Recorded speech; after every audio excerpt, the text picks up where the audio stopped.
Okay, so you know how sometimes you wish there was like a secret formula to unlock your full potential? Yeah, Like, what if I told you it's not about some crazy life overhaul, right. but it's really about these tiny changes, but with huge impact? Yeah. Well, that's what we're diving into today with Atomic Habits by James Clear. Great book. This book has been on the bestseller lists forever, Yeah. and for good reason. It's Clear doesn't just talk about good habits. Right. He like breaks down the science behind it in Yeah. a way that's really practical but also inspiring. Absolutely. So get ready to ditch those like overwhelming New Year's resolutions Well, yeah. and say hello to atomic action. What I find so fascinating about Clear's approach is that, the emphasis on compounding, the idea that like these tiny gains that you apply consistently actually lead to remarkable results over time. Okay.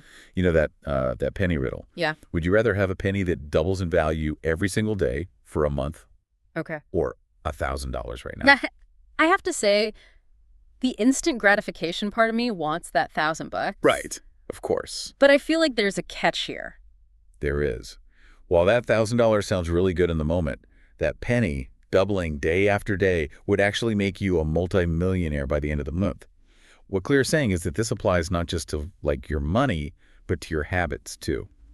So you're telling me that the little, like, insignificant, it seems like, choices that we make every day Yeah, can actually snowball into something huge down the line. that's exactly it. And a great example he uses in the book is the story of the British cycling team.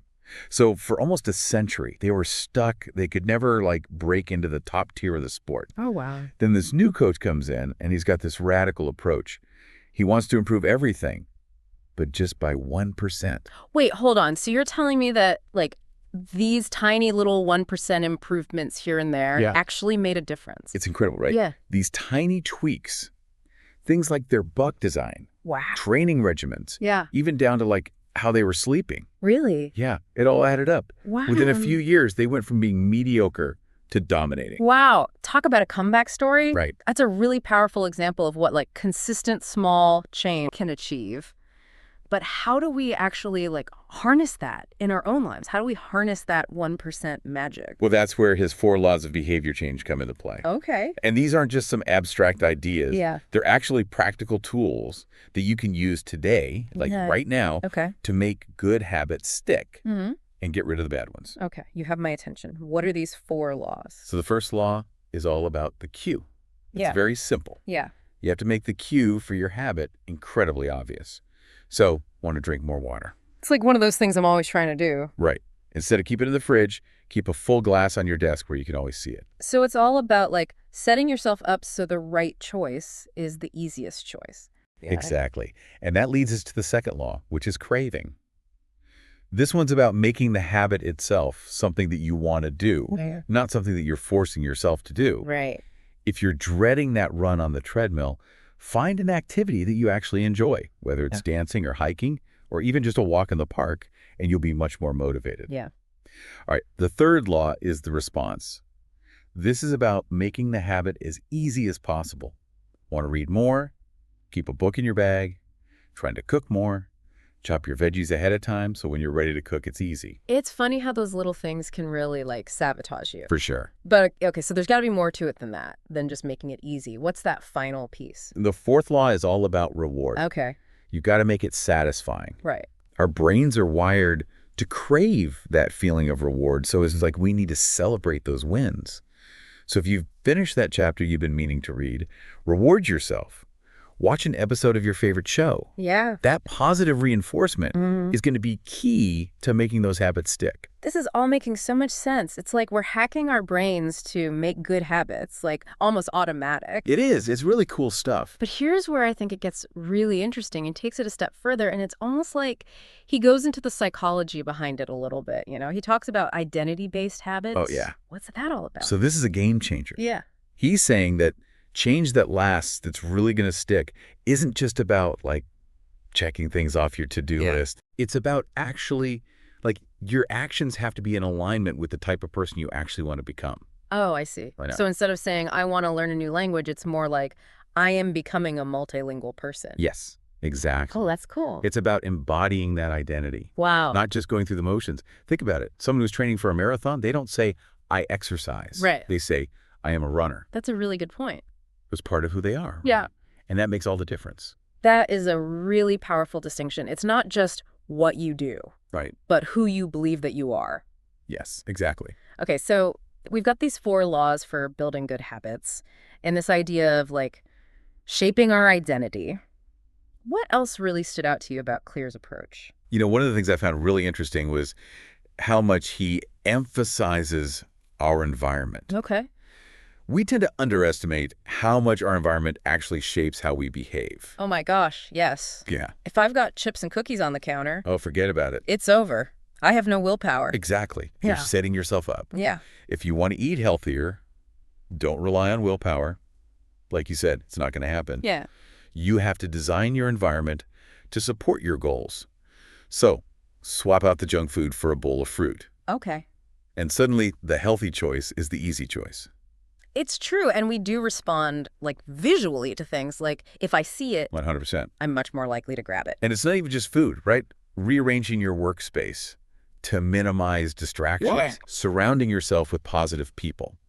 This is all about optimizing your environment for success. Yeah. Even unsubscribing from tempting email lists. Ooh, that's a good one. That's a big one Oh, yeah. because that's visual clutter. It's like decluttering, but for your like mental space. Exactly. This is all great, but life happens, right? We get busy or unmotivated. Of course, yeah. We hit those plateaus. Yeah. How does Clear kind of address that? Because this is all like easier said than done. Well, he actually has a whole section in the book about what he calls the plateau of latent potential. Okay. This is that frustrating phase where it feels like we're putting in the work, Yes. but we're not seeing the results. Oh, yes. That is when I give up. It's such a common trap. It is. But he has this really great analogy of imagine ice melting, Okay. right? You apply heat to it, but for a while, nothing seems to be happening. Right. It's still ice. Exactly. Yeah. But then suddenly it hits that critical temperature and it starts to melt. Okay. So in the same way, you might not see those Instagram-worthy results right away, Right. Right. but those consistent efforts, they're creating change, even if we can't see it yet. So you're saying even when we don't see it, like those results, Yeah. all our hard work is still doing something It's happening. under the surface. Yes. Trust the process. That's such a good visual. I love that. Okay, so how do we push through that plateau? Like, how do we make sure that we don't get discouraged when those atomic habits aren't, adding up to much yet? It really is. It reminds me of that saying, like, overnight success takes 10 years. Right. It's like trusting that those small efforts will pay off eventually, Exactly. even if we don't see it yet. And, to help with that initial phase, when you're working on something new, Yeah. he's got a couple of techniques, Okay. habit stacking, Okay. and a 2-minute rule. Okay. And these are designed to make it feel like you can actually manage this new habit you're trying to create, even if you're busy or feeling unmotivated, which we all do. I am all about manageable. So tell me more about these. Okay, so habit stacking. Yeah. This is about using your existing routine. Okay. So let's say you're trying to get yourself to meditate every day, Okay. Yeah.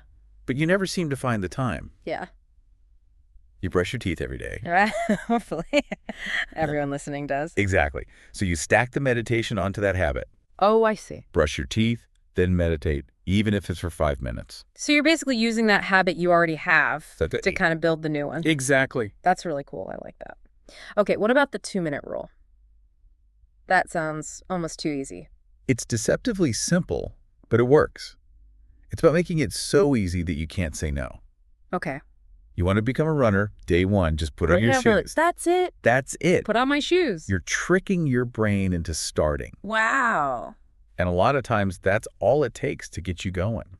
It's like that whole, a journey of 1,000 miles begins with a single step. Right, exactly. A single shoe.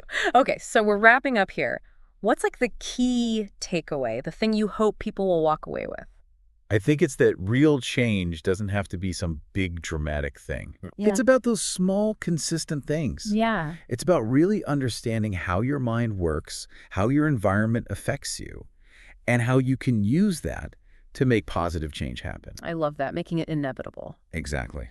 I think James Clear sums it up perfectly in the book. He asks, what is one small change I can make today? Such a good question, yeah. And that's our question for you, too. What is that tiny habit, even if it's just 2 minutes, that you can do today to get closer to that person you want to be? Because remember, it's those atomic changes that can change your life. Well, this has been incredible, so eye-opening and inspiring, and I hope you've all enjoyed it as much as I have. Me too. Until next time, keep those atomic habits building.